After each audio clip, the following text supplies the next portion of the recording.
ମାଲକାନଗିରି ପାଖ 7 ନମ୍ବର ପାଖରୁ କଲ୍ ଆସିଥିଲା ଗୋଟେ ପାଇଥନ ଗୋଟେ ବାହାରିଛି ଆଉ ମୁଁ ଆସିକି ରେସ୍କ୍ୟୁ କରିକି ନେଉଛି ଆକୁ ଫରେଷ୍ଟ ଡିପାର୍ଟମେଣ୍ଟକୁ ଦିଆହେବ ସକାଳକୁ ତାର ସ୍ୱାସ୍ଥ୍ୟ ଅବସ୍ଥା ଚେକ୍ କରି ତାପରେ ଜଙ୍ଗଲକୁ ଛଡ଼ା ହେବ। କେତେ କ'ଣ ଅଛି ସେଟା ଓଜନ?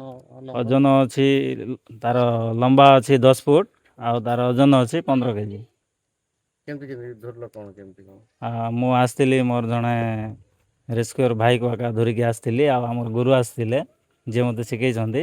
ଆମେ 3 ଜଣ ମିଶିକି ଆସିଥିଲୁ ଆଉ ସେ ଗୋଟେ ଜଙ୍ଗଲ ଭିତରେ ଥିଲା ତାକୁ ବହୁତ କଷ୍ଟରେ ଆମେ 3 ଜଣ ରେସ୍କ୍ୟୁ କଲୁ। ଆଜି 7 ନମ୍ବରର ଛକରେ ସୁରେଶ ନାୟାଲ ଘର ସାମ୍ନାରେ ଗୋଟେ ବଡ଼ ସାପ ଆସିଥିଲା, ଅଜଗର ସାପ।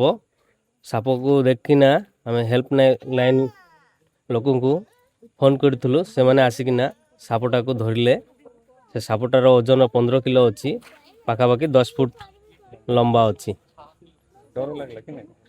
ବହୁତ ଡର ଲାଗିଲା, ସମସ୍ତେ ତ ଦେଖିକିନା ଛାନିଆ ହେଇଗଲେ। ଆଉ ଭାଇମାନେ ଆସିକିନା ଧରିକିନା ନେଲେ, ଧନ୍ୟବାଦ। ଶରତ ମାଝୀ ସେ ଆସିକିନା ରେସ୍କ୍ୟୁ କରିକିନା ଧରି ନେଲେ। କୁକୁଡ଼ା ଖାଇବା ପାଇଁ ଆସିଥିବେ, କୁକୁଡ଼ା ଖାଇବା ପାଇଁ ଆସିଛନ୍ତି। ହଁ, ଜଙ୍ଗଲରେ ଖାଦ୍ୟ ମିଳିନାହିଁ, ସେଥିପାଇଁ ଗାଁ ଭିତରେ ପଶି ଆସିଲେ। ଛୋଟ ଛୋଟ ପିଲାମାନେ ଏଠି ଖେଳୁଥିଲେ, ଦେଖିକିନା ସମସ୍ତେ ଡରିଗଲେ। ତାପରେ ହେଲ୍ପଲାଇନ୍ ଭାଇମାନେ ଆସିକିନା ନେଇଗଲେ।